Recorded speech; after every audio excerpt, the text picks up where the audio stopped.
Bonjour à tous. Je vous propose qu'on débute notre réunion de ce jour avec l'examen du rapport d'information portant observation sur la proposition de loi de M. Sacha Houlié et plusieurs de ses collègues, dont notre rapporteur Constance Le Grip, qui tendant à prévenir les ingérences étrangères en France. Madame la rapporteure, je vous laisse la parole.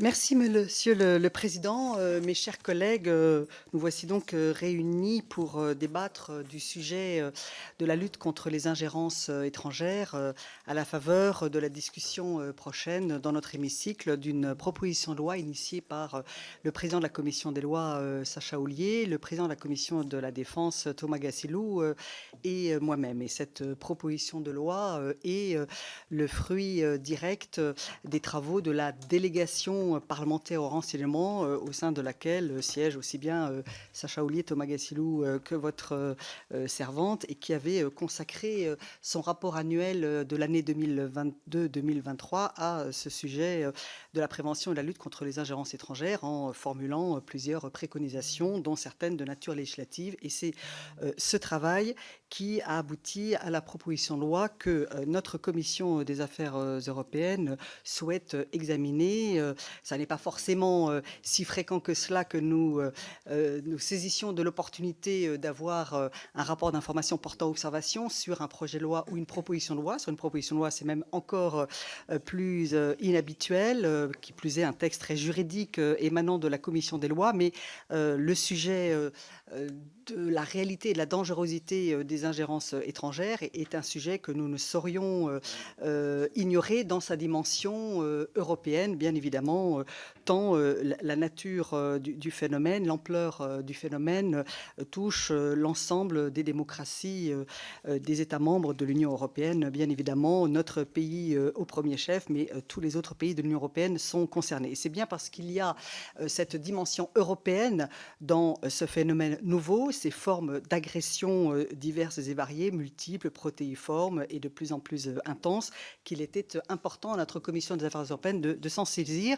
J'observe d'ailleurs qu'il y a un an et demi de cela, à votre initiative, Monsieur le Président de la Commission des affaires européennes, nous avions déjà, à la faveur d'une table ronde organisée sur les ingérences étrangères, sujet qui, je le sais, vous intéresse personnellement tout particulièrement, nous nous étions déjà penchés avec des journalistes, des chercheurs, des enseignants sur ce sujet et sur la dimension proprement européenne qu'il revêt. Et donc ce rapport d'information portant observation se veut la mise en perspective européenne de l'étude de l'objet législatif, proposition de loi Houlié, Gassilou et autres co-signataires.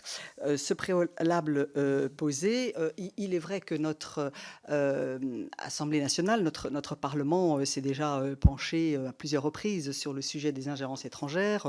Faut-il rappeler la commission d'enquête sur les ingérences étrangères que j'avais eu le bonheur et l'honneur de rapporter, entre guillemets, dont j'avais écrit le rapport, et puis le travail de la délégation parlementaire au renseignement, encore une fois, avec un rapport sorti et publié en novembre 2023 et qui pointait très précisément après les travaux de la commission d'enquête, l'ampleur du phénomène qui touche tous les intérêts fondamentaux de notre nation, mais qui atteint également, je dirais, dans leur fonctionnement, leurs principes, leurs valeurs, leur liberté, leur indépendance, les démocraties européennes. Quelques constats rapides et vraiment, je renvoie pour le constat un peu plus exhaustif, tant à la lecture du rapport de la délégation parlementaire au renseignement que à la lecture du tome 1 de la commission d'enquête sur les ingérences étrangères. Mais les ingérences étrangères se définissent, c'est toute la difficulté de l'exercice que d'arriver à les définir, à en calibrer la définition comme des immixtions d'un État étranger ou d'un démembrement démembrement d'un État étranger dans les affaires intérieures d'une autre nation, avec des pratiques, des attitudes, des vecteurs divers, mais qui se caractérisent par leur côté malveillant, insidieux, souvent, pas toujours, mais souvent dissimulé, et qui véritablement portent atteinte au fonctionnement normal de la société qui est visée, à ses intérêts, à sa vie démocratique, sa vie informationnelle, et qui de ce fait cherche à déstabiliser, fragiliser, vulnérabiliser de l'intérieur nos sociétés et nos démocraties libérales. Pour rappel, quelques opérations récentes, on le sait, des campagnes de cyberattaques, parce que quand on parle d'ingérence étrangère, on est sur plusieurs vecteurs, hein, les cyberattaques, l'espionnage classique, industriel ou plus insidieux par les satellites, mais on est également dans la manipulation de l'information et des désinformations. On peut être également dans la capture d'élites, on peut être dans l'organisation de réseaux qui viennent influer le débat politique et les débats publics, y compris à côté, je dirais, des médias classiques. Si l'on parle de ces différents types d'ingérence-là, des campagnes récentes, massives, malveillantes de cyberattaques se sont déroulées dans notre pays. On en a quelques exemples en tête récents, et l'ANSSI est notre agence nationale de sécurité des systèmes informatiques en première ligne pour essayer de contrer et ensuite mettre en place des mécanismes de pare-feu et de réparation. Des campagnes massives de désinformation, de manipulation de l'information viennent aussi spontanément en mémoire. Je cite par exemple, et elle a eu une dimension totalement européenne, la grande campagne de désinformation massive qui a été tout à fait officiellement, et ça a été une première d'ailleurs, attribuée par l'État français à la Russie, l'opération massive de désinformation russe appelée Doppelganger, qui s'en est pris à plusieurs médias avec des mécanismes de fabrication de sites miroirs, et des grands médias français, Le Monde, 20 minutes et d'autres, mais comme beaucoup de médias allemands également, Bild, Frankfurt Allgemeine Zeitung, etc., ont été ciblés et ont été ainsi trompés et mis en difficulté. Plus récemment également, l'opération Matrioshka, qui a consisté à saturer les réseaux de médias traditionnels et à saturer leur activité de fact-checking, de debunking. L'opération Portal Combat en février 2024. Donc on parle là vraiment d'une activité de désinformation et de manipulation de l'information très récente, qui a été abondamment documentée par Viginum sur le site de Viginum, et de manière générale d'ailleurs.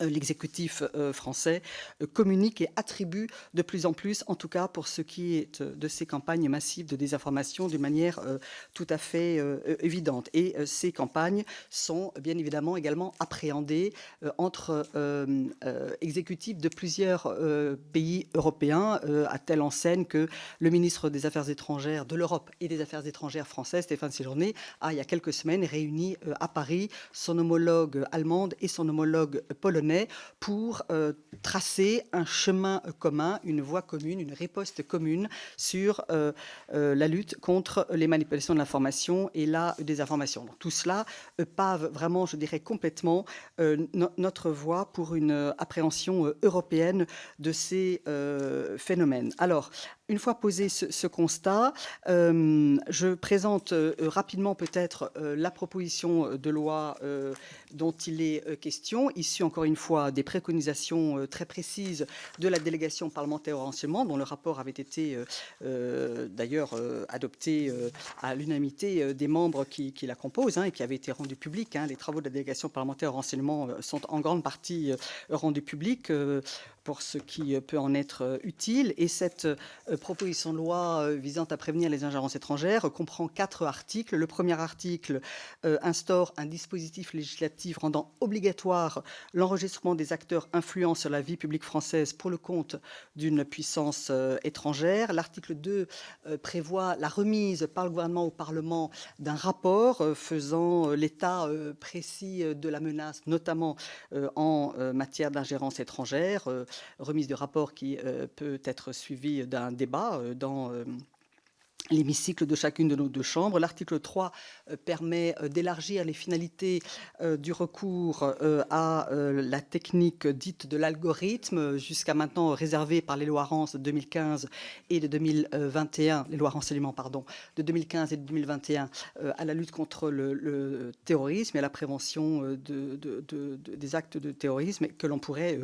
élargir cette technique dite de l'algorithme à l'analyse de captation de données liées à la prévention et à la lutte contre les ingérences étrangères. Et enfin, l'article et dernier article de cette proposition de loi qui nous intéresse aujourd'hui modifie le code monétaire et financier pour élargir aux influences étrangères, que cet article 4 d'ailleurs en profite pour définir, le périmètre de la procédure des gels d'avoirs, aujourd'hui encore limité à l'objet de la lutte contre le terrorisme. Cette proposition de loi comporte donc 4 articles. Le plus innovant de ces articles est le premier article qui crée un dispositif de type FARA, Foreign Agents Registration Act, qui est la législation américaine FARA, instituée en 1938, qui a fait ses preuves, qui prévoit donc cette obligation de transparence, cette obligation de déclaration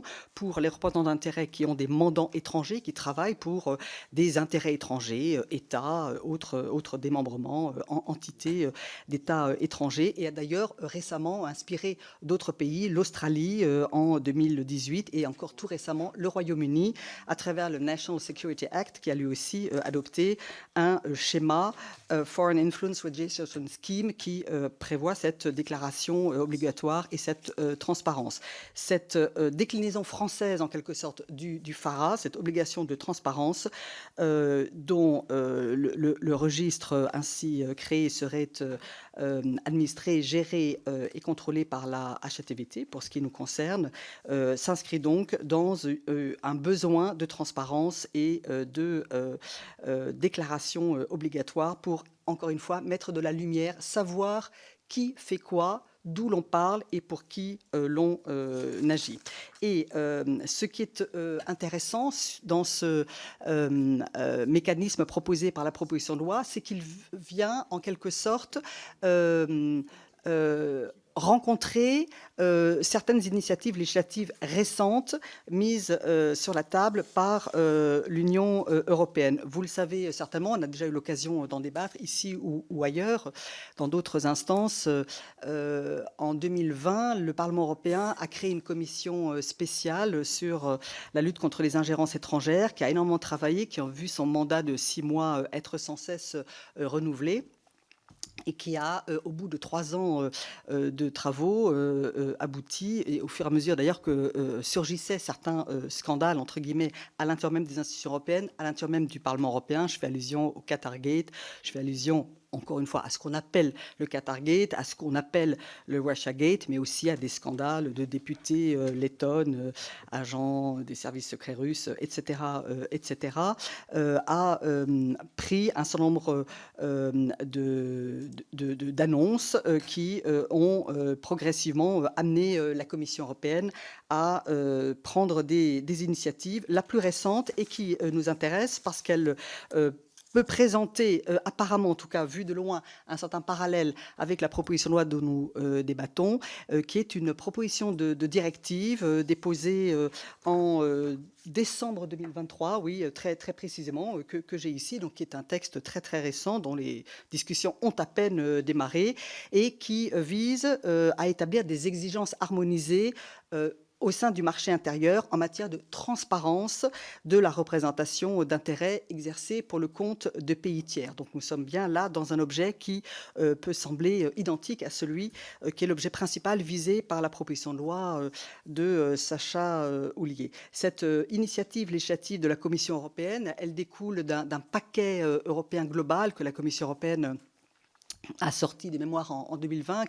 un paquet pour la démocratie, qui faisait suite à des engagements pris par la présidente von der Leyen en 2019, et qui propose toute une série d'initiatives. Ces initiatives elles-mêmes s'insèrent dans un travail commencé il y a plusieurs années déjà de cela au plan européen pour, par exemple, coordonner et renforcer notre lutte commune, encore une fois, contre des fléaux communs qui nous frappent tous de la même façon, même si ça peut être avec des intensités variables. Je pense par exemple aux cyberattaques qui ont pris pour cible de nombreux pays européens, encore récemment, mais pour, par exemple, les pays baltes ou la Pologne depuis de très nombreuses années. Il y a donc une agence européenne qui est chargée de la coordination de la cybersécurité au sein de l'Union européenne, l'ENISA, qui coordonne les activités de l'ANSSI, par exemple, et des agences à peu près identiques, même si aucun pays européen, en réalité, n'a d'agence aussi professionnelle et aussi compétente et aussi bien armée que notre ANSSI.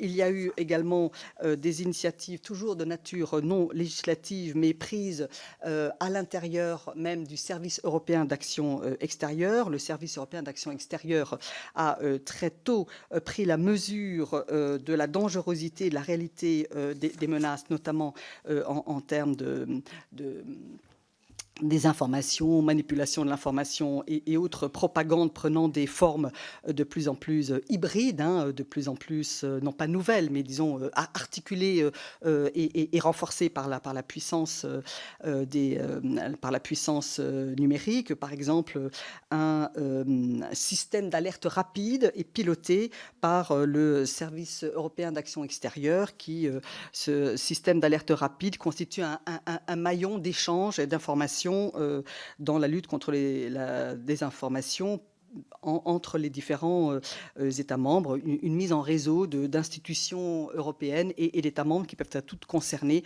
par le souci de constater, d'analyser et puis ensuite de riposter face aux menaces et à la réalité de la désinformation. Il y a également une stratégie, une task force en quelque sorte qui s'appelle Stratcom, une task force qui fait de la stratégie de communication pour contrer certaines fake news, élaborer des embryons de riposte, de contre-ingérence un petit peu structurée, avec une dimension très tournée vers les pays d'Europe centrale et orientale, y compris des pays d'Europe de l'Est non membres de l'Union européenne. Ce réseau, cette task force s'appelle East Stratcom Task Force et elle est pilotée encore une fois par le service européen d'action intérieure. Et pour en terminer par la description de ce panorama européen d'instruments déjà déployés, pour certains très récemment, j'évoque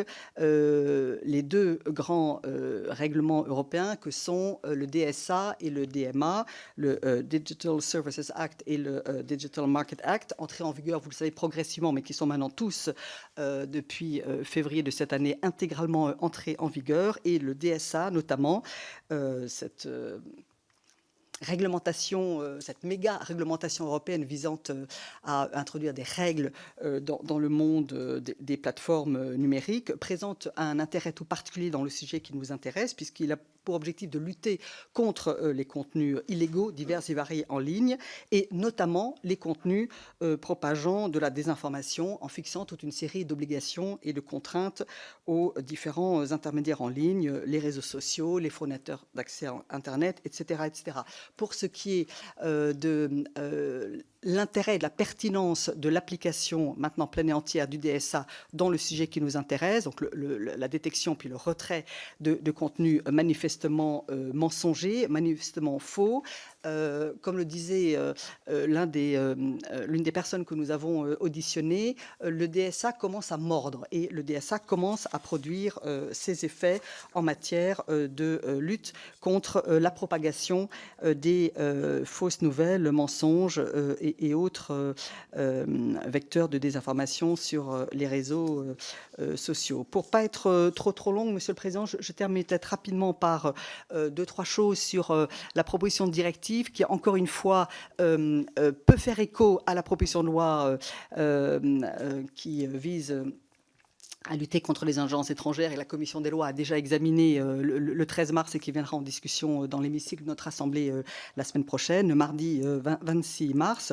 Cette proposition de directive, qui date donc de décembre 2023, commence tout juste son cheminement parlementaire au sein des institutions. Autant dire que ce cheminement risque d'ailleurs d'être assez rapidement mis sérieusement entre parenthèses pour cause de déroulement du débat démocratique et du déroulement du scrutin européen du 6 au 9 juin, mais toujours est-il qu'il y a déjà eu quelques amorces d'échanges au sein du Conseil des ministres et au sein du Coreper sur cette proposition de directive sur lequel on peut s'accorder, en tout cas c'est la position que je développe, à considérer qu'elle est bienvenue.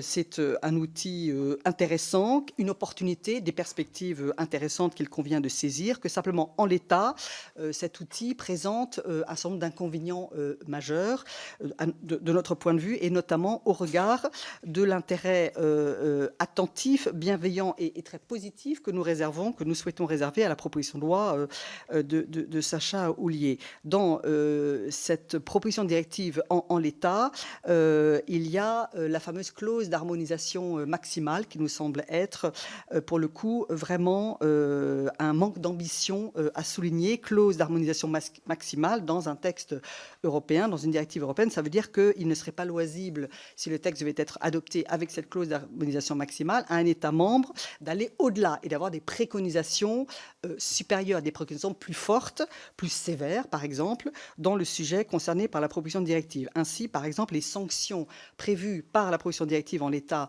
en cas de non-accomplissement de l'obligation de déclaration, de l'obligation de transparence déclarative, sont des sanctions de nature administrative, alors que dans la proposition de loi de Sacha Houlié, Thomas Gassilo et votre rapporteur, il est clairement marqué que nous souhaitons des sanctions de nature pénale s'il devait y avoir un manquement à l'obligation de transparence, à l'obligation de déclaration auprès de la HATVP d'un certain nombre d'activités par des représentants d'intérêts qui auraient des mandants étrangers.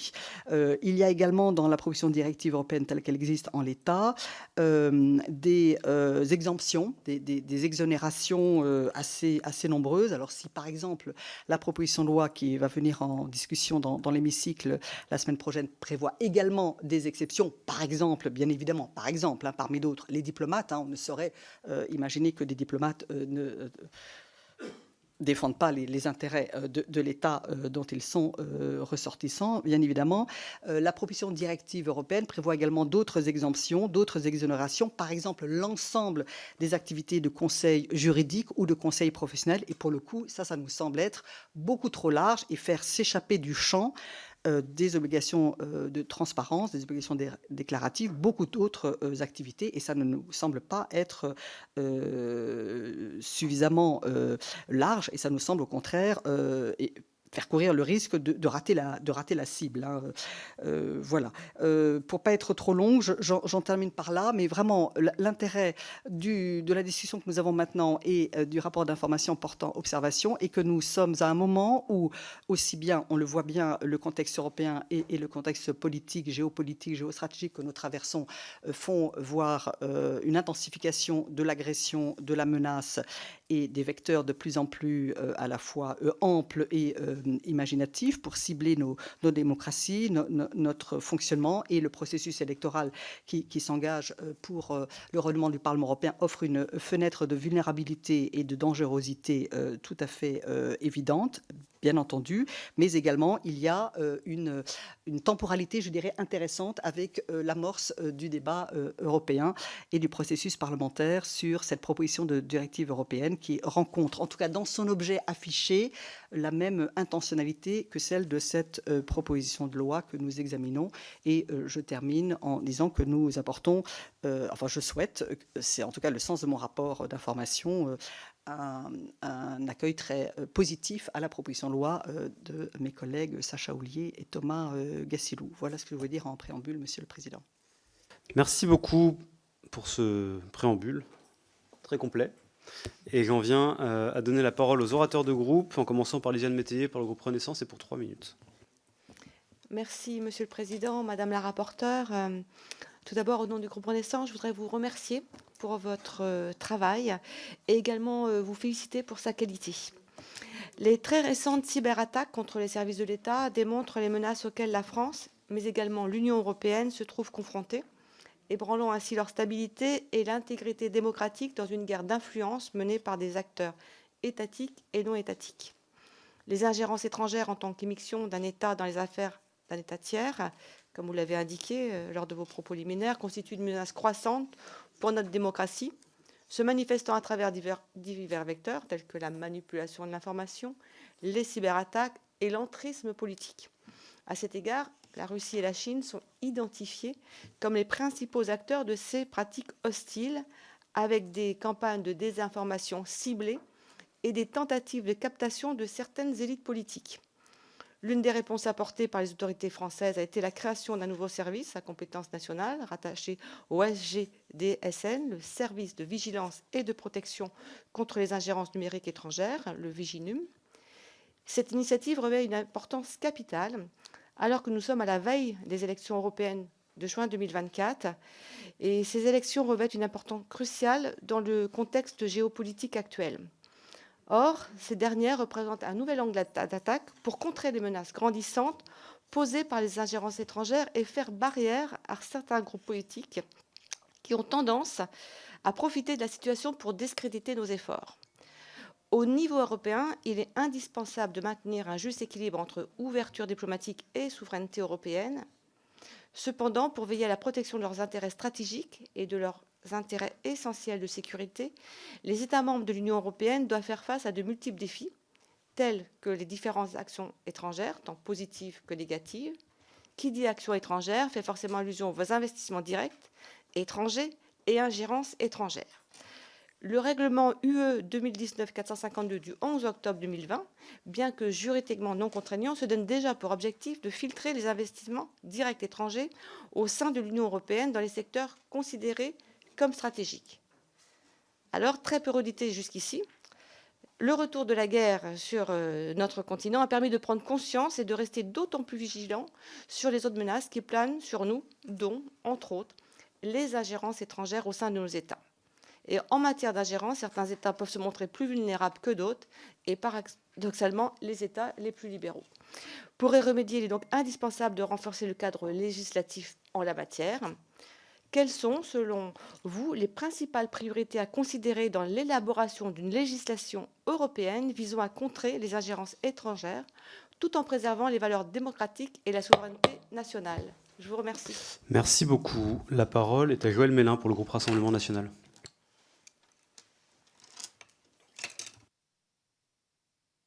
Merci beaucoup. Merci, Monsieur le Président. Merci, Madame la rapporteure. Votre rapport couvre un spectre très large des données actuelles sur les ingérences étrangères dans l'Union européenne en général et en France en particulier. La réponse à y donner, détaillée par ailleurs dans la PPL de Monsieur Sacha Houlié, est indispensable et urgente, même si des démarches nationales et européennes ont été initiées il y a déjà plusieurs années. Mais comme vous l'écrivez, il est clair que le niveau de perception, de compréhension et surtout de riposte est toujours très insuffisant et de très multiples affaires ont révélé les failles de notre système. En particulier, mais cela est connu par ailleurs, l'agence ENISA est totalement sous-dimensionnée pour ses fonctions. Vous rappelez de nombreux dispositifs nationaux et européens destinés à contrer les ingérences étrangères. Il faut noter que, comme souvent, ils ont été construits au fil de l'eau en réaction directe à de nouvelles ingérences non identifiées antérieurement. D'où une certaine incohérence et une faiblesse globale. Votre texte aujourd'hui aurait comme vision une vision plus holistique via la PPL Houlié en particulier. Mais votre rapport présente une faille notable. Le focus très actuel sur la situation en Ukraine. La Russie est citée, à raison, 11 fois en occurrence. La Chine 3 fois, le Qatar 3 fois, le Maroc aucune fois. C'est oublier un peu vite l'impact des USA en la matière. Cité 3 fois, certes, mais comme source d'inspiration de dispositifs de riposte législatif. Il faut dire qu'ils sont orfèvres en la matière. Ce sont quand même eux qui, des années durant, ont espionné le monde entier et interféré dans la politique française et européenne. C'est bien entendu ce qui a été révélé par Julian Assange et ses Wikileaks, et Edward Snowden et sa cohorte de révélations, dont le programme PRISM, qui a tourné autour des discussions qui ont été faites par François Hollande sur le TAFTA et qui ont été assez utiles, il faut le dire, aux négociations aux Américains. Votre rapport sur cette PPL manque sa cible, selon nous, et par sa partialité, disons le mot, dessert le but recherché. La dénonciation, encore une fois justifiée des uns, ne vous dispense pas de dénoncer les agissements d'autres, surtout lorsqu'ils se présentent comme nos alliés. Si vous parlez d'une nouvelle guerre, certes, le danger réside, selon nous, aussi dans un aveuglement partiel, dont nous restons très circonspects sur votre rapport. Je vous remercie, madame. Merci beaucoup. La parole est à Arnaud Le Gall pour le groupe de la France Insoumise et pour 3 minutes. Il y a un micro qui doit être ouvert quelque part.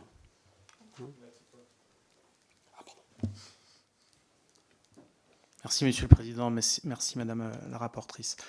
Alors moi, je regrette que le rapport ne soit parvenu à 22 h hier, mais bon, il a malgré tout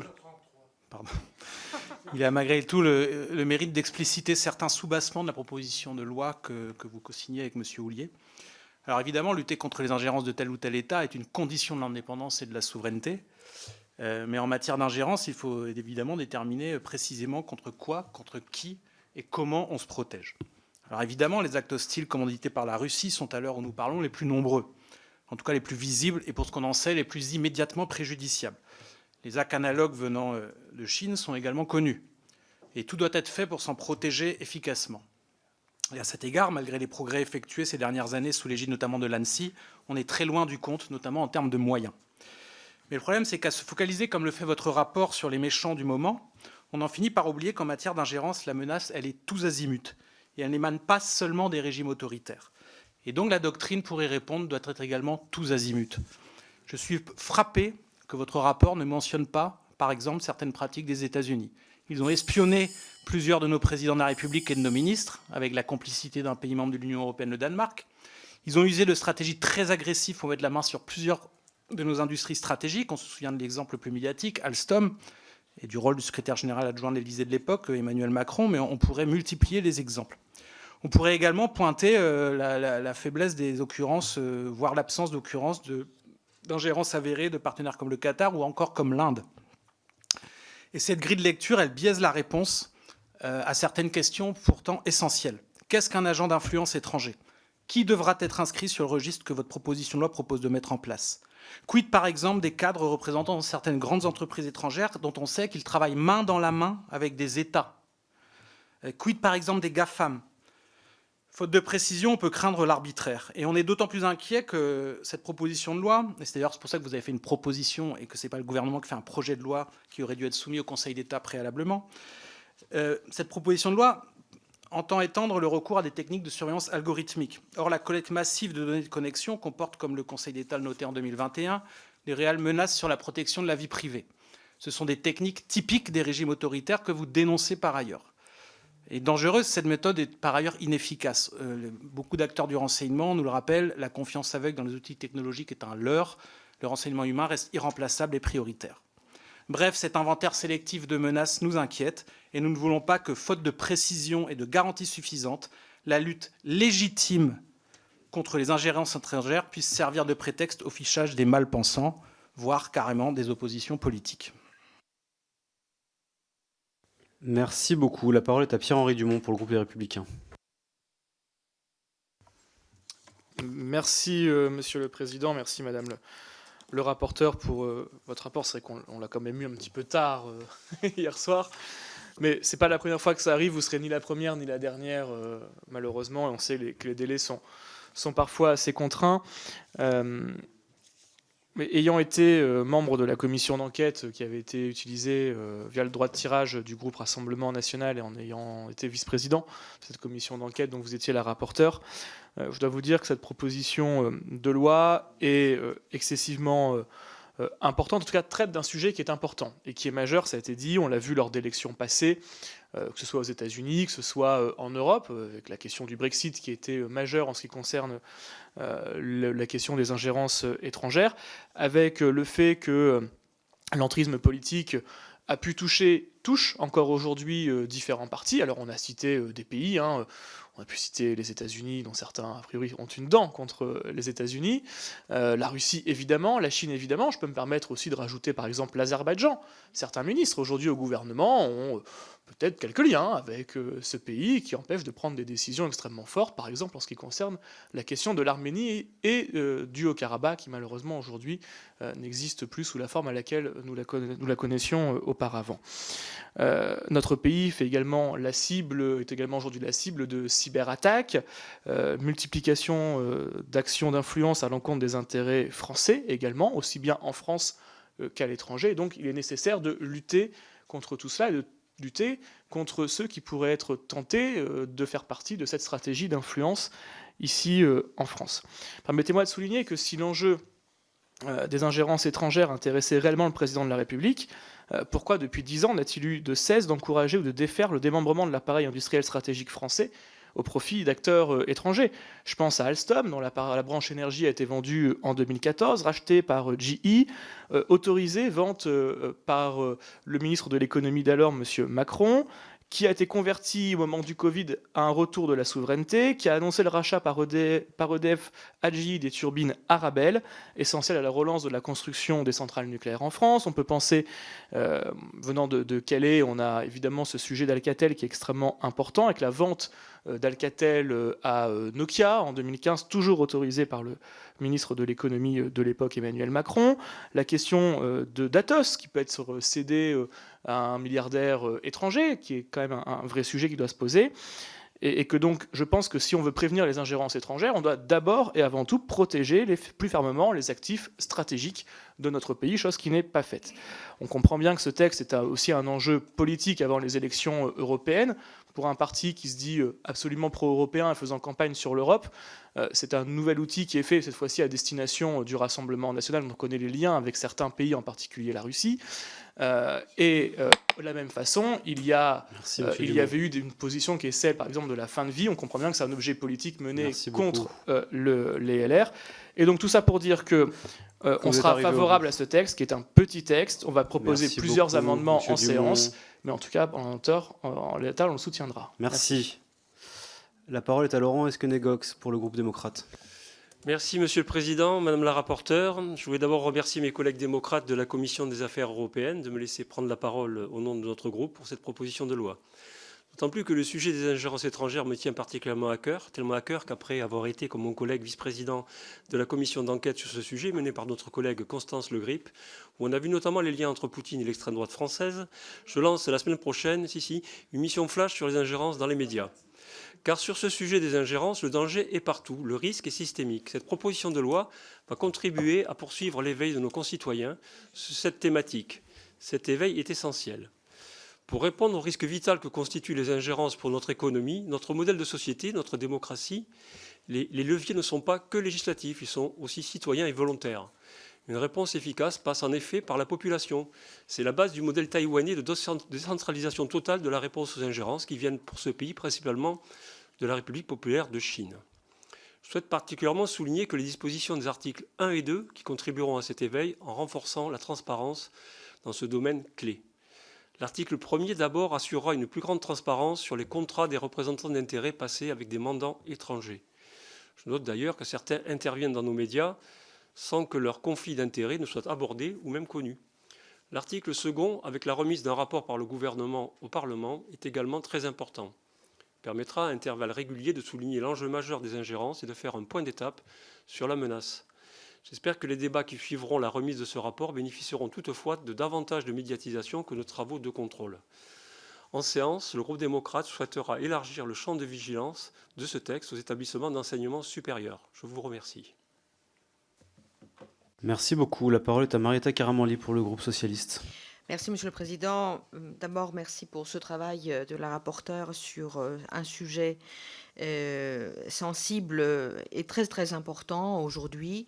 Nous sommes tous d'accord pour depuis plusieurs années, il y a des attaques cyber, des manipulations via les réseaux sociaux visant à formater l'opinion et à faire même l'opinion. Il s'agit, je dirais, de propagande. J'utilise à dessein ce terme de propagande parce qu'il vient du latin propagare et qui signifie tout simplement ce qui doit être propagé. J'ajoute que les modalités de la diversion sont nombreuses aujourd'hui, voire aussi infinies que l'imagination, vous les avez évoquées. Mais également, il faut s'attacher, je pense, à répondre à ces menaces en utilisant différents outils et en les calibrant aux menaces possibles et existantes. Les réponses donc possibles sont nombreuses. J'insisterai seulement, je m'intéresserai à deux. Celle qui est d'abord qui est la cybersécurité et l'autre qui est absente de nos réflexions aujourd'hui, qui est l'intervention d'experts dans les débats démocratiques. Sur la cybersécurité, les régimes politiques démocratiques sont désormais confrontés au phénomène de guerre hybride, une menace fondée sur la combinaison de plusieurs moyens militaires et non militaires, notamment des cyberattaques. Et ce phénomène qui se développe aujourd'hui autour d'une frontière perméable entre l'ingérence civile et l'attaque militaire. Notre collègue ici, donc Madame la rapporteure, a insisté sur les initiatives prises au niveau européen, regrettant que la faiblesse des moyens de l'agence dédiée et la difficile harmonisation de la législation européenne à venir. La faiblesse des États membres réside aussi, comme on l'a déjà mis en évidence plusieurs rapports en Europe, dans la fragmentation des stratégies et des moyens en la matière. Autre élément confortait l'expertise publique scientifique. On l'a vu notamment durant la crise de la Covid-19. On le voit s'agissant de la crise énergétique, de l'invasion russe ou encore des bouleversements liés au climat. Le débat et la décision à prendre s'appuient au moins en principe sur le dire des experts. Et les chaînes informatiques, d'information en ligne ou pas, en tout cas les émissions ou journaux, les réseaux sociaux, sont gourmands de commentaires présentés comme des spécialistes et experts. Et l'expertise publique mérite donc notre attention, car trop souvent l'expert, ou c'est lui en tout cas qu'il est désigné comme tel, ne dit pas ce qu'il sait, mais ce qu'il préfère. Et si les avis et conseils de scientifiques et experts sont indispensables, il faut, je pense, insister, faire en sorte que l'expertise soit indépendante, collégiale et transparente, et assumer qu'elle soit contradictoire, car la recherche et la science n'ont pas une seule voix. Donc voilà, ces rappels nous semblent en tout cas importants de les faire figurer, y compris dans le débat que nous aurons en séance, et l'avertissement, comme on le fait pour un contenu publicitaire imposé au réseau, plateformes et médias, qui pourrait donc constituer un élément utile à ce titre-là. Donc des propositions dans ce sens qui seront aussi formulées. Merci. Merci beaucoup. La parole est à André Chassaigne pour le groupe GDR. Merci, Président. Le rapport, et comme la proposition de loi, présente la dangerosité des ingérences extérieures contre les États européens par la mise en place de dispositifs exceptionnels en réponse pour que ne soient pas menacés la souveraineté et les intérêts fondamentaux d'une nation. Après 10h33, après 22h33, j'ai quand même jeté un coup d'œil sur le rapport. J'étais assez surpris de voir qu'étaient pris comme exemple les États-Unis avec le dispositif FARA, qui date de 1938 et qui oblige à divulguer affiliations et activités, y compris aspects financiers. L'administration américaine, effectivement, contrôle chaque entreprise qui participent à un marché financier aux États-Unis, allant jusqu'à enquêter sur celles qui ont établi une simple communication téléphonique ou envoyé un courriel utilisant des tuyaux traversant le sol américain. Il faut savoir, et vous ne le dites pas, parce que c'est toujours la question du deux poids, deux mesures, les États-Unis se sont dotés pour cela d'un chapelet d'outils juridiques qui, depuis le Trade Act de 1974, leur donne la capacité d'exercer une pression sur les entreprises ou les pays étrangers, de sanctionner des gouvernements et de perturber leur économie. De plus, ces contrôles sont facilités depuis 2001 par le Patriot Act qui permet aux États-Unis d'accéder aux différentes données informatiques, par exemple celles des banques et entreprises. Cela a été suivi par le Cloud Act en 2018 qui permet la saisie des emails ou tout autre document et communication électronique localisés dans les centres de données d'entreprises américaines situés à l'étranger. Ainsi, Le résultat de cette politique-là, c'est l'extraterritorialité du droit américain qui permet aux États-Unis d'avoir accès aux secrets de fabrication des entreprises françaises et européennes. Il aurait possible de mener de l'espionnage industriel sans même devoir se cacher. Et on prend comme exemple ce que font les États-Unis. Puis encore, la loi Dodd-Frank de 2010 confère aussi aux gendarmes américains de la bourse le pouvoir de réprimer les infractions, même lorsque la transaction financière a été conclue en dehors des États-Unis et n'implique que des acteurs étrangers. Et ça se fait. Ça se fait avec des prétextes divers qui peuvent être le terrorisme. C'est décidé de façon complètement artificielle quels sont les pays qui sont terroristes ou pas. C'est le cas notamment de Cuba, qui sera un pays terroriste. Et les banques sont soumises à des pénalités absolument incroyables. En définitive, soyons très attentifs à une chose, à une dérive qui ferait en fait qu'un État comme les États-Unis, dont on ne parle jamais, imposerait son droit à l'ensemble de la planète par l'extraterritorialité. D'ailleurs, il y a eu des réflexions en 2016 à l'Assemblée nationale pour notamment sur la loi de blocage qui n'est jamais appliquée au niveau de l'Union européenne. Bien évidemment, une fois encore, c'est 2 poids 2 mesures. On estime que certains portent une autre responsabilité, mais on oublie que d'autres mettent en fait sous leur coupe la planète tout entière. Merci beaucoup. Il me reste une demande de prise de parole. Nicole Lepay pour le groupe Renaissance pour 2 minutes. Ah, pardon. Le groupe Horizon, Christophe Plassard, vous avez pas vu, cher collègue. J'étais caché.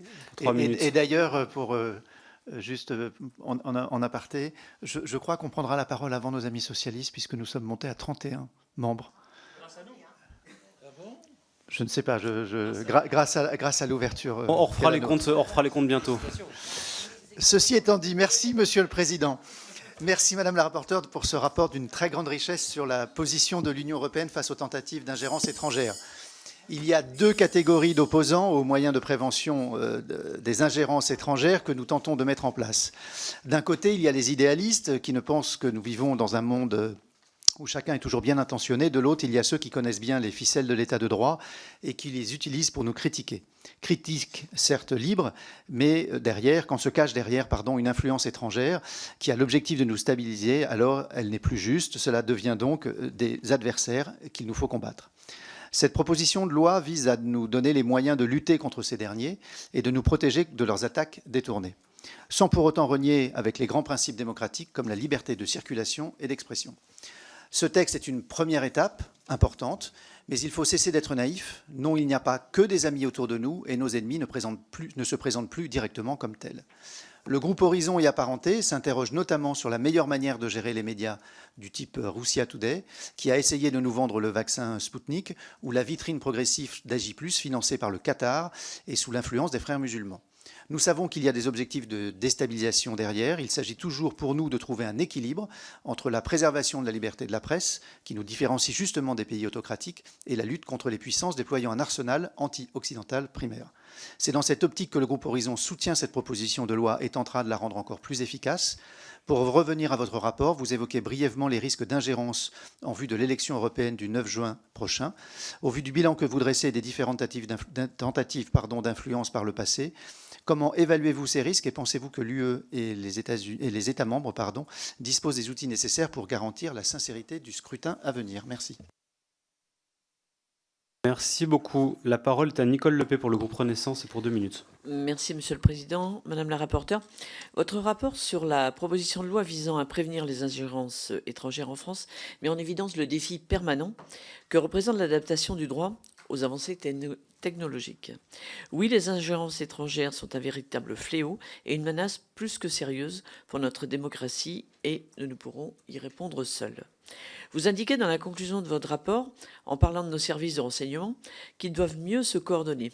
Pourriez-vous nous en dire un petit peu plus? Et je repense tout de suite à quelque chose que je vis sur mon territoire, avec notamment ce qu'on appelle des infiltrations, plus que des ingérences, sur les centres de gestion, centres bancaires et même, je dirais, centres de comptabilité. Donc une inquiétude reconnue. Et concernant les cybermenaces, j'ai l'impression que le Centre de coordination des crises cyber, le C4, qui permet aux différents services de l'État ayant une mission de cyberdéfense d'échanger et de se coordonner sur les principales menaces cyber, affectant le territoire national, il est plutôt performant. Alors, avez-vous des éléments qui nous laisseraient penser que les acteurs de la cyberdéfense doivent mieux se coordonner? Je vous remercie. Merci beaucoup. Nous avons fini avec les orateurs. Madame Mélin, vous vouliez reprendre la parole brièvement, vous m'avez dit. Allez-y. Juste une seconde, parce qu'il y a eu des mises en cause de certains partis politiques, je ne les ai pas reconnus, mais bon, de certains partis politiques. Il me semblait, sans avoir été membre de la commission, que le patron de la DGSE lui-même avait fait apparaître sous serment qu'aucun mouvement politique de notre pays n'était en relation spécifique avec un pays étranger, en particulier pas avec la Russie. Bien, merci. La parole est à Madame Le Grip. Vous avez le micro.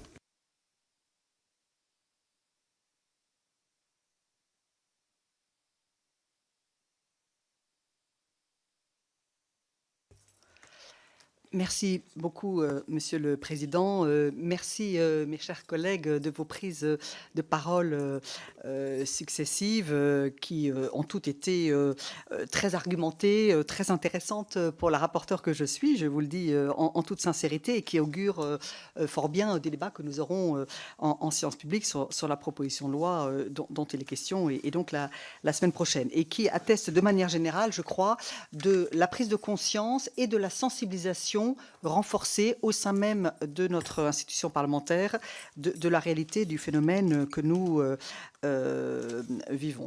Alors, je vais essayer d'être un peu ordonné. Dans l'ordre, je vais répondre à Madame Lisiane Métayer, que je remercie de ses appréciations et de son commentaire bien trop élogieux pour mon travail, qu'elle a parfaitement raison.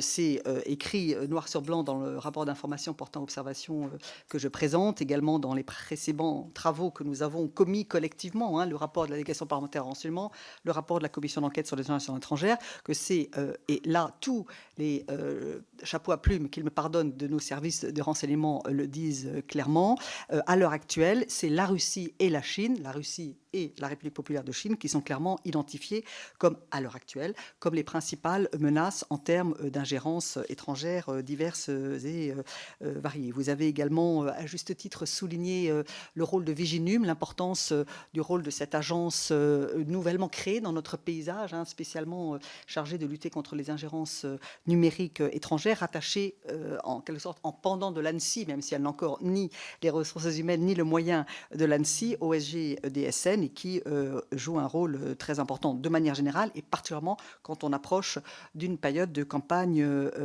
électorale.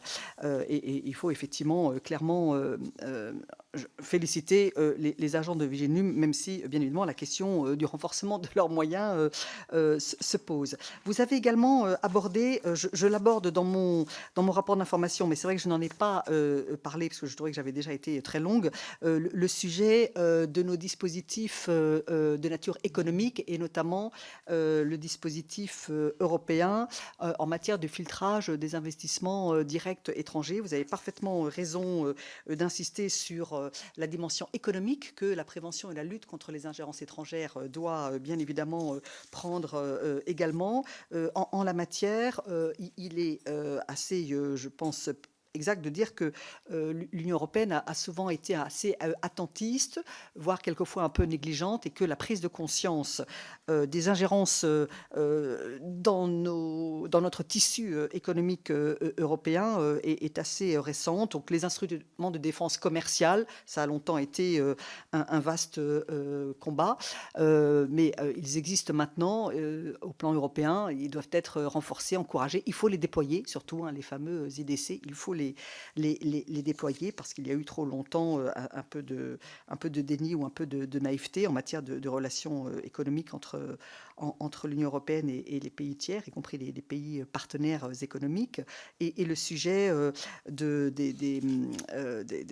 filtrage des investissements directs étrangers, là aussi, a abouti, mais après des années de combat, et nous avons certainement beaucoup à faire encore pour renforcer cela. C'est également une réflexion qui est menée à l'échelle internationale. Je n'ai pas trop l'occasion d'en parler, mais à travers les groupes de travail de l'OCDE, il y a un travail très intéressant qui est fait. Et il y a un rapport très récent de l'OCDE qui est sorti sur les sujets des informations et manipulation de l'information, mais également, on le sait, l'OCDE travaille sur ce sujet de gouvernance en matière de lutte contre les ingérences, y compris dans le domaine économique. Donc, vous avez bien fait de les évoquer à ce stade.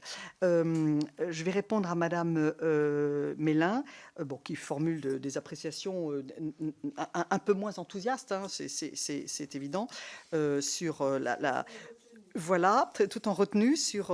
Mais j'observe que vous estimez quand même qu'il y a un certain nombre d'agences européennes ou de dispositifs européens existants, type l'ENISA, qui mériteraient d'être renforcés, voir leur rôle peut-être et leurs compétences être accrues, ce qui est un acte de foi en la pertinence de l'échelon européen, tout à fait bienvenu. Beaucoup de travaux ont été menés pour, à travers y compris des instruments législatifs, deux Cyber Security Acts successifs ont été discutés et adoptés pour renforcer justement la coordination, la coopération et la réponse européenne commune face aux cyberattaques. Je suis d'avis qu'il faut continuer, mais en même temps être attentif à ce que sur certains sujets, la pleine capacité, je dirais, souveraine de nos propres agences nationales ne soit pas trop bridée. Et à ce sujet, l'ANSSI a des choses très intéressantes à dire par rapport à l'ENISA. Alors, il semblerait que je parle trop dans le rapport, que je parle trop de la Russie. Encore une fois, j'ai évoqué, je pense, d'autres pays, notamment très précisément, alors je retrouve la page, mais j'ai évoqué la République populaire de Chine, l'Iran, l'Azerbaïdjan, la Turquie, hein, entre autres, dont on sait très bien que ce sont des puissances qui se montrent également selon des intensités variables et selon des momentum différents, hein, des temporalités différentes, en situation de vouloir nous déstabiliser, nous agresser ou de nous inonder par des fausses nouvelles.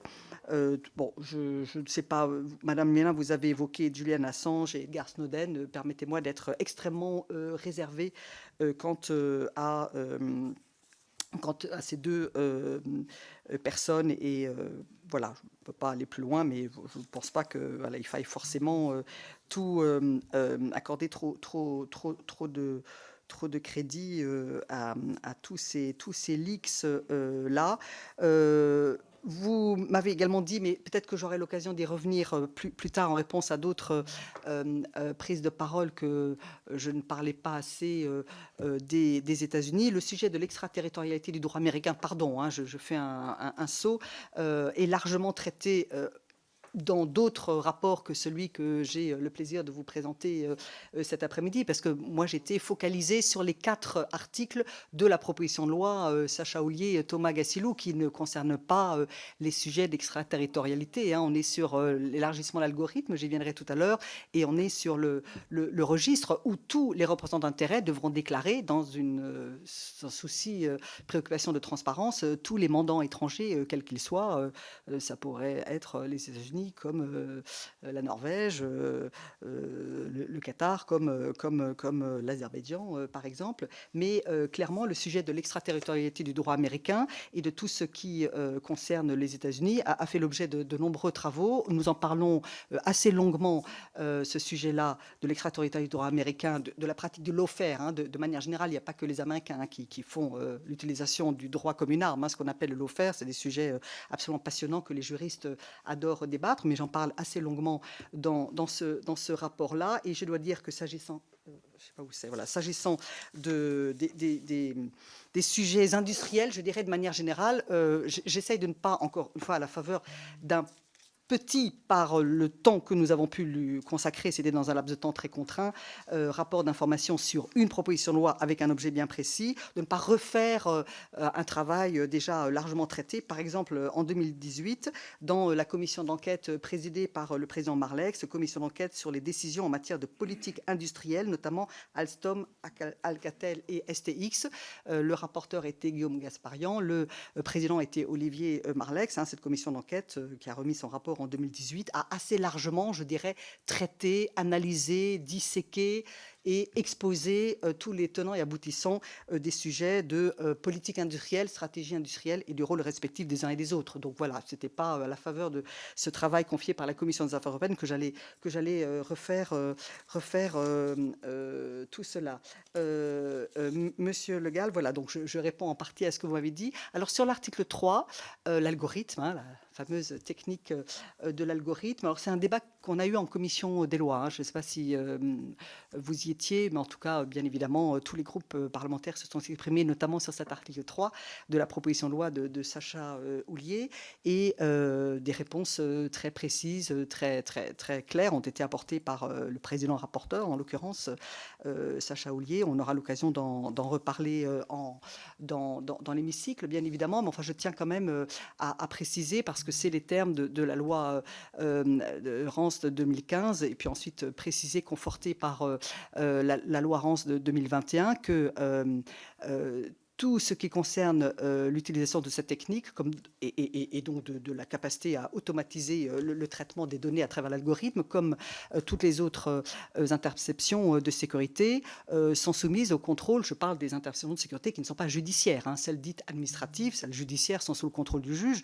Les interceptions de sécurité administratives sont soumises pour avis à la Commission nationale de contrôle des techniques de renseignement, hein, la fameuse CNCTR, au sein de laquelle, vous le savez, il y a 2 députés et 2 sénateurs qui siègent. J'ai eu l'honneur d'y siéger pendant 5 ans sous la précédente mandature.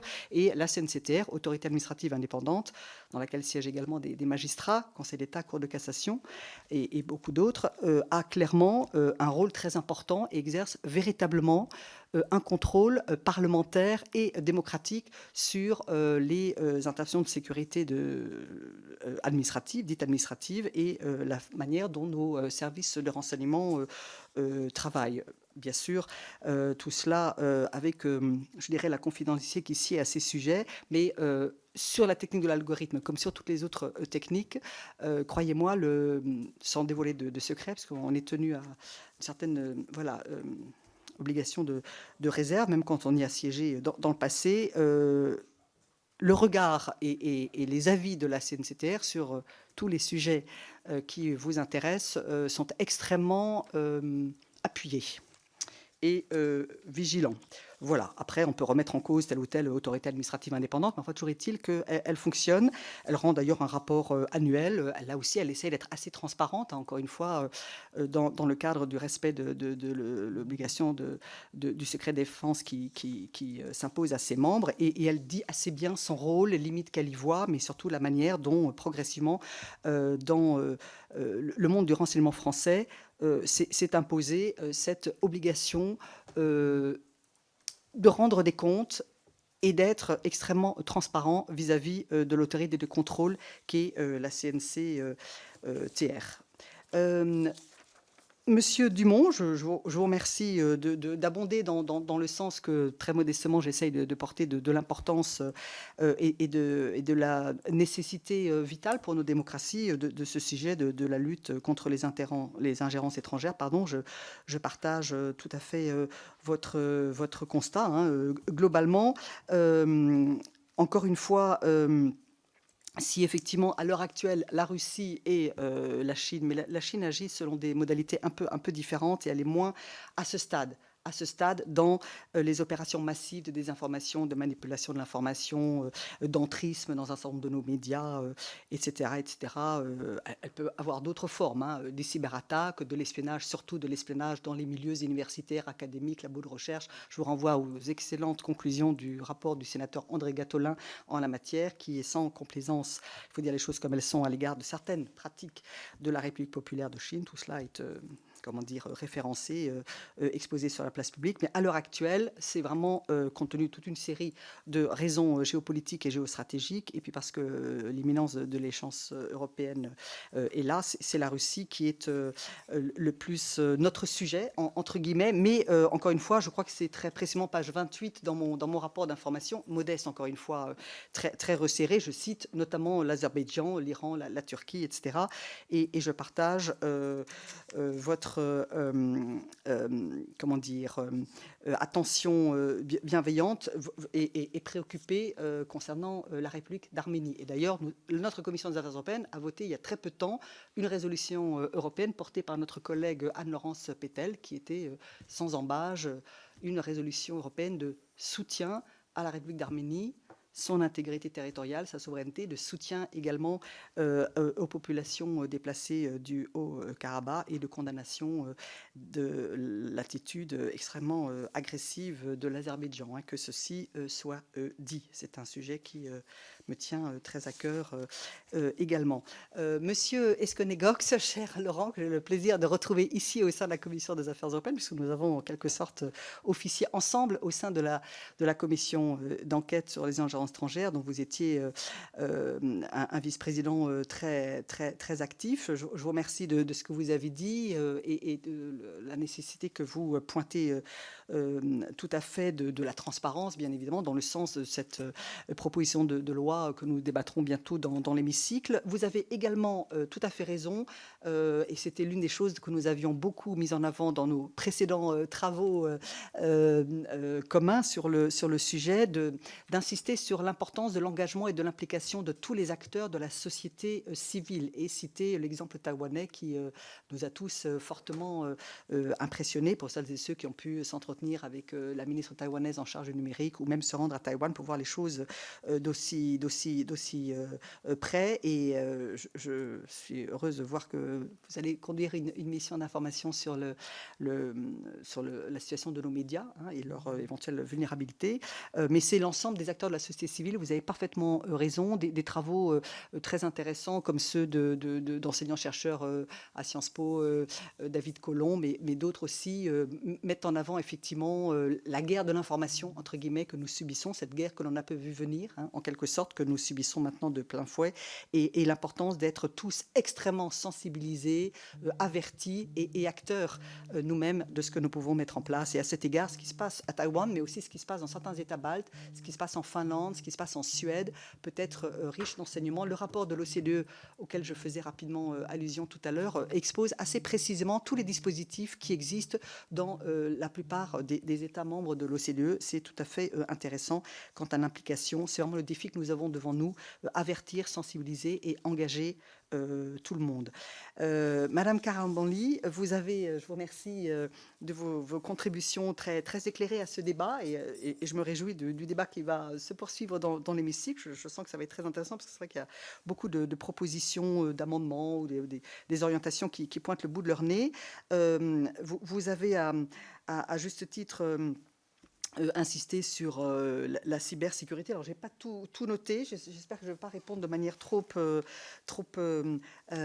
superficielle, mais également sur la manière dont il faudrait que l'on soit éclairé, informé sur les experts qui interviennent dans nos débats intellectuels, dans nos débats médiatiques, à la télévision, dans des think tanks, à la faveur de telle ou telle organisation de conférences, cénacles divers et variés. Vous avez parfaitement raison, c'est une vraie préoccupation, encore une fois, là aussi dûment identifiée par le sénateur André Gattolin dans les travaux qu'il avait menés pour le compte du Sénat sur ce sujet-là, des ingérences dans les milieux universitaires et académiques au sens large, y compris les fondations, les think tanks, etc. Et c'est vrai qu'il faudra certainement qu'on aille plus loin. Est-ce à la faveur, y compris sur le plan purement législatif, est-ce à la faveur de l'examen de la proposition de loi Houllier-Gassilou-Legris ou sur d'autres véhicules législatifs, mais il faudra qu'on aille plus loin. Moi, je me félicite que les États généraux de l'information qui ont été lancés à l'automne, qui vont remettre leurs travaux, je crois, enfin, Laurent Esconegox le sait mieux que moi, à l'été 2024, comptent en leur sein un groupe de travail intitulé « Souveraineté et lutte contre les ingérences étrangères, la mondialisation de l'information, comment protéger la souveraineté et la démocratie ». Tout est dit, rien que dans l'intitulé de ce groupe de travail, tout est dit, le constat est posé, et j'attends avec beaucoup d'intérêt et d'impatience les pistes d'action des États généraux de l'information en la matière, mais il y aura certainement à aller plus loin également dans la transparence pour les experts, les think tanks, les fondations. Enfin bon, les matières du droit sont compliquées en la matière, mais c'est de notre responsabilité. Je voulais répondre à M. Chassaigne, mais bon, il a dû nous quitter. j'entends encore une fois tout ce qu'il a dit sur l'extraterritorialité du droit américain. Bon, je ne partage pas du tout l'obsession légèrement teintée d'anti-américanisme qui est la sienne, je le dis comme je le pense. Et puis alors, sur un certain nombre de sujets, des choses ont été déjà très très documentées par des travaux parlementaires précédents, y compris la commission d'enquête Marlex-Gasbarian à laquelle je faisais allusion tout à l'heure. Moi, je tiens beaucoup à souligner également, on glose beaucoup sur l'extraterritorialité du droit américain. L'extraterritorialité du droit américain, c'est une espèce de gimmick comme ça, assez obsessionnel dans certaines familles politiques. Il faut dire les choses comme elles sont, ou dans certains segments de notre communauté d'intellectuels, on va dire ça au sens large. C'est une vieille tradition française. Souvent, il faut dire les choses comme elles sont. L'anti-américanisme, pour toute une série de raisons culturelles et historiques, ça a des belles racines chez nous et qui sont toujours très vivaces. Mais moi, je tiens à insister sur le fait que l'extraterritorialité du droit européen, ça existe aussi. Le RGPD, le DSA, le DMA, c'est de l'extraterritorialité du droit européen. Nos normes, nos règles, nos régulations, elles s'imposent à des acteurs, y compris des acteurs extra-européens. Nous en sommes fiers et faisons-les vivre parce que là aussi, on peut montrer qu'il y a des règles, des schémas, des modèles, une certaine vision que nous portons à travers nos instruments de régulation européens qui deviennent extraterritoriaux parce qu'ils contribuent à façonner l'état du droit au plan mondial. Voilà, donc soyons toujours offensifs, mais également lucides et réalistes sur ce que nous faisons et ce que nous réussissons à faire ensemble quand nous construisons ensemble, en Européens, des régulations, des législations, des normes qui sont fortes et qui s'imposent à tous. Monsieur Plassard, je vous remercie de votre intervention. Vous m'avez posé, je vais droit au but, une question très précise. Est-ce que, compte tenu de l'importance du scrutin européen qui se déroule bientôt, je pense ou je considère que nos institutions européennes, nos pays européens sont suffisamment outillés, suffisamment armés pour faire face aux tentatives et manœuvres qui sont déjà bien déployées? Je le souhaite. Voilà. Je n'en ai pas, pour ce qui concerne d'autres pays européens, la certitude absolue. Je crois que par contre, dans notre pays, à travers l'action que déploie sous l'égide du SGDSN, encore une fois, tant l'ANSSI que Viginum, d'autres services d'État, nos grands ministères, que ce soit le ministère des Armées, le ministère des Affaires étrangères, d'autres, le ministère de l'Intérieur, bien sûr, sont parfaitement conscients et déploient des capacités de protection assez bien outillées. Enfin, je pense qu'il y a une vraie capacité à avoir identifié le danger, mais bien évidemment, je ne suis pas sûre de l'intensité à part égale dans d'autres pays européens de cette sensibilisation et de cette capacité à se protéger. C'est pour ça que dans mon rapport, j'appelle de mes voeux des réponses européennes plus concertées, plus globalisées, à travers, pourquoi pas, même si ça prendra du temps et qu'il faut précéder ça quand même d'une vraie expertise, mais pourquoi pas des instruments européens nouveaux, pourquoi pas un Viginum européen. Il y a des amorces d'embryons, de systèmes d'échange, etc., au sein du SEAE ou par ailleurs. Pourquoi pas un véritable Viginum européen? Pourquoi pas un jour, puisqu'on parle, et c'était l'objet de la PPL, en tout cas l'article 1 de la PPL Houllier, la représentation d'intérêts, la transparence sur la représentation d'intérêts, pourquoi pas, et qu'on voit que ça progresse quand même, vaille que vaille, dans les États européens et au plan européen, même si tout le monde n'a pas encore la même ardente obligation en matière de transparence sur les représentants d'intérêts, mais pourquoi pas un jour un genre de HATVP européen avec des obligations vraiment communes et la possibilité de regarder ensemble un certain nombre de choses avec ce regard de transparence. Voilà, c'est bien ensemble qu'il faut qu'on continue à progresser. Pour ce qui est du déroulement du scrutin européen en France, je suis raisonnablement optimiste quant à nos capacités à détecter. Je rappelle que Viginum, encore une fois, toute récente, créée de mémoire en 2021, oui c'est ça, par un décret en 2021, dès l'élection présidentielle de 2022, et là vous le trouvez dans le rapport de Viginum, avait listé toutes les actions qu'elle avait détectées très en amont, qu'elle avait été capable de signaler aux autorités compétentes pour qu'elles soient stoppées, etc., liées donc aux opérations de déstabilisation et de perturbation de la sincérité du scrutin et de la bonne tenue de la campagne, liées donc à l'élection présidentielle, c'est la fameuse opération BET, il y en a eu d'autres, tout cela, en un an d'existence, Vigilum avait déjà réussi à le détecter et à le contrecarrer, donc faisons confiance au professionnalisme de celles et de tous ceux qui, dans nos agences d'État comme ailleurs, œuvrent à la protection de nos libertés fondamentales et du fonctionnement de nos sociétés démocratiques. Je crois avoir répondu à peu près à tout. Je vous remercie infiniment, Monsieur le Président. C'est moi qui vous remercie pour votre travail et pour la qualité de vos réponses détaillées qui démontrent bien le travail précis et soutenu que vous avez mené ces derniers jours. Donc merci pour cela. Est-ce que la Commission est d'accord pour pour déposer le rapport en vue de sa publication? Oui, pas d'opposition. Il en est ainsi décidé. Et donc la proposition de loi sera examinée en séance publique le 26 mars après les questions au gouvernement, donc la semaine prochaine. Et je vous remercie pour cette séquence de travail aujourd'hui. Je vous donne rendez-vous la semaine prochaine, mercredi 27 mars à 15h, avec l'examen d'une proposition de résolution européenne visant à étendre les compétences du parquet européen aux infractions à l'environnement. Bonne fin de journée.